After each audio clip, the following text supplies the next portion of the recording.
Fala galera, tudo bem? Então, hoje eu estou aqui com mais um vídeo e um vídeo super especial para trazer aqui para vocês, que é a origem da fotografia, como tudo surgiu.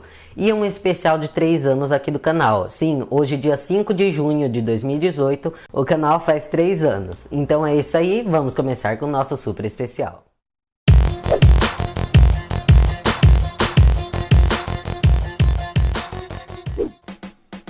A fotografia começou a ser estudada muito tempo atrás, com a ajuda da caixa preta, que seria uma caixa toda fechada com um pequeno furo na frente, onde faziam com que os raios de luz que passassem por aquele buraco se cruzassem e projetassem a imagem do que estava fora da caixa, só que ao contrário, de ponta cabeça. Há séculos tem esse uso dessa caixa preta para fazer estudos sobre fotografia, porém ainda não tinha como congelar a imagem, né? Como, por exemplo, deixar uma imagem estática parada como temos hoje na fotografia.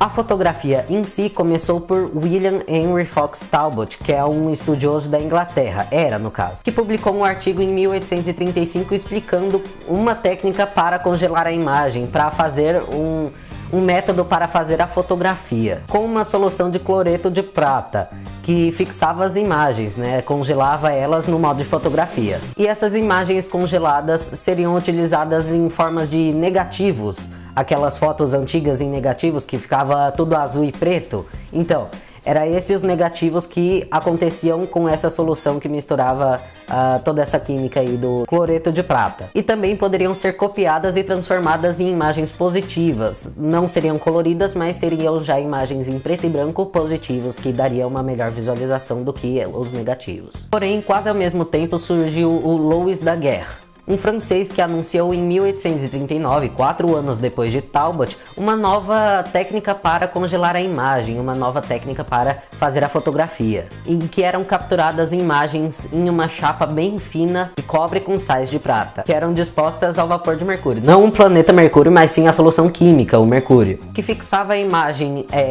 nessa chapa de cobre, fazendo com que a imagem ficasse estática, fixada, como se fosse uma fotografia mesmo. Como eu falei pra vocês, não era uma fotografia colorida, porém já era alguma coisa, já era uma fotografia em preto e branco, como a gente já tinha antigamente, né?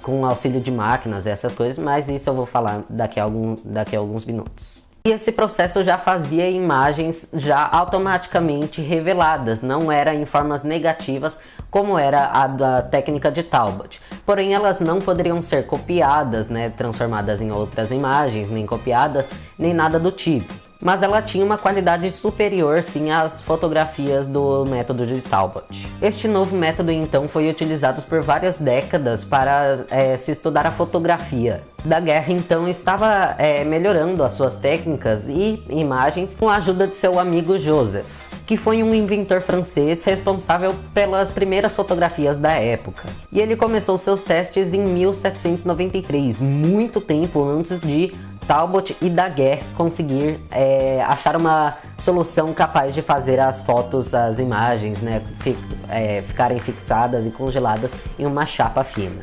O problema das fotografias de Joseph, então, era que elas eram fixadas em uma chapa com algumas soluções químicas, porém elas sumiam com algum tempo. Algumas horas elas já começavam a desaparecer, a começar a sumir.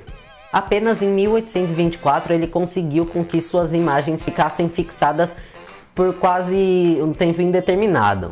E em 1826 ele conseguiu uma solução que deixasse a foto permanentemente fixa, ou seja, a foto ficaria para sempre fixa lá, não iria sumir com o tempo nem nada, só iria desgastar o papel, a chapa, o que fosse, mais a foto em si ela não iria sumir com o tempo igual estava acontecendo anteriormente. Porém, esse método levava cerca de 8 horas para capturar uma imagem, ou seja, era muito tempo para capturar uma imagem.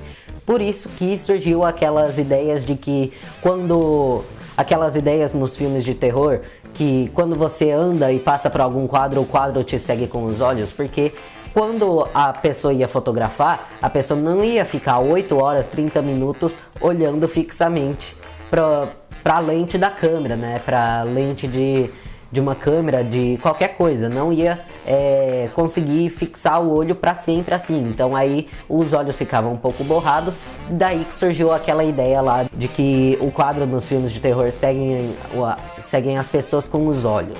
Porém, em 1833, a fotografia pôde ser criada aqui no Brasil, ela teve seu início aqui no Brasil. E quem trouxe a fotografia aqui no Brasil foi um francês, o Antoine Hercules Florence, que morou muito tempo aqui no Brasil. Ele desenvolveu uma chapa, uma placa de vidro que tinha muitos componentes químicos nela, que poderia também passar uma foto para um papel, ou seja, você poderia imprimir entre aspas, a sua foto em um papel, em uma folha sulfite, em qualquer outro papel que tivesse na época. Porém, esse método ele foi desconsiderado pelos históricos, pelos historiadores. E para tentar dar uma revivida nessa época aí, da primeira fotografia no Brasil, do primeiro método de fotografia no Brasil, o historiador Boris Kosoy publicou um livro chamado 1833, A Fotografia Isolada no Brasil, que contava basicamente como que era feita a fotografia no Brasil, como se deu o início desse método aqui no Brasil. O Antoni, ele trabalhava muito tempo com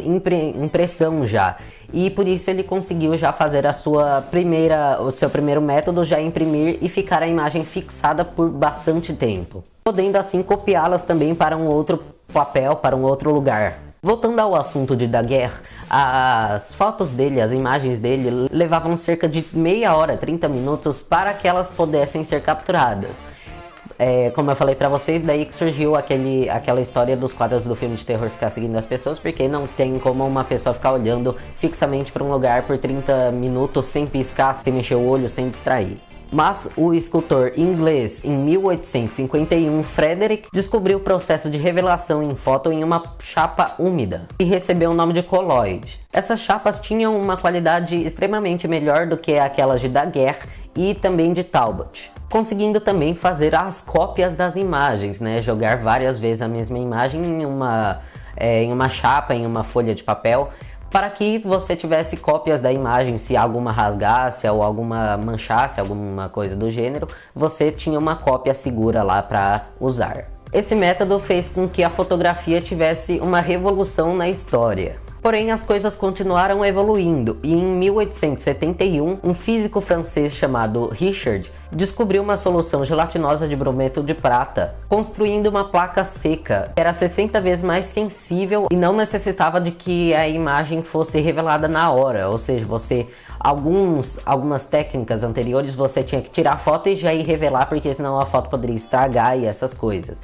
Esse método não precisaria que a foto seja revelada na hora que fosse tirada. E essa técnica fez com que as fotos pudessem ser aplicadas em papéis e em filmes, ajudando também na construção das máquinas fotográficas. E finalmente, em 1886, George Eastman vendeu uma máquina que revolucionou o mercado da fotografia, que fazia com que as pessoas pudessem tirar fotos com rolos de filmes acoplados em câmeras. E as pessoas não precisavam mais mexer com revelação, você poderia ir lá, tirar a foto e mandar alguém revelar para você. Se você não tivesse conhecimento ou não tivesse tanto tempo suficiente para fazer uma revelação de uma foto, você tirava a foto e mandava alguém revelar. Tanto é que o slogan da empresa dele se chamava "Você aperta o botão e nós fazemos todo o resto do trabalho". Mas afinal, qual era essa empresa? A empresa de George era a Kodak. E o nome dessa empresa se dá por causa que quando você faz o clique da câmera, a câmera faz um barulho como se fosse um Kodak mesmo.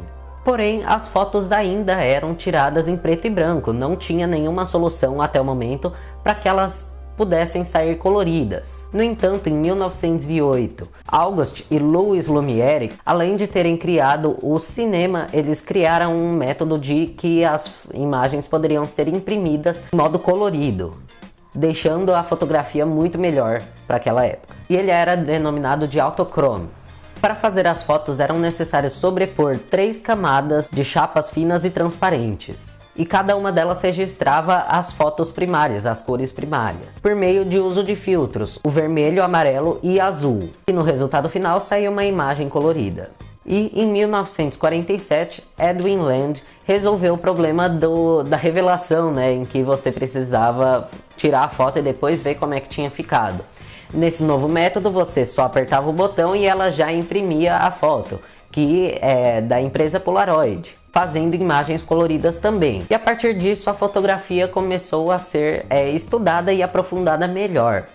A Kodak fez um novo método com câmeras digitais, que é as câmeras que temos hoje em dia. Só que o pessoal da Kodak não acreditou muito nesse projeto e achou que não ia para frente e abandonou o projeto. E hoje as câmeras digitais são as que utilizamos mais atualmente. E foi assim que a fotografia começou. Esse vídeo ficou extremamente longo na gravação, aqui está dando 25 minutos. Vou tentar reduzir isso ao máximo na edição, mas foi um vídeo super trabalhado aqui para vocês.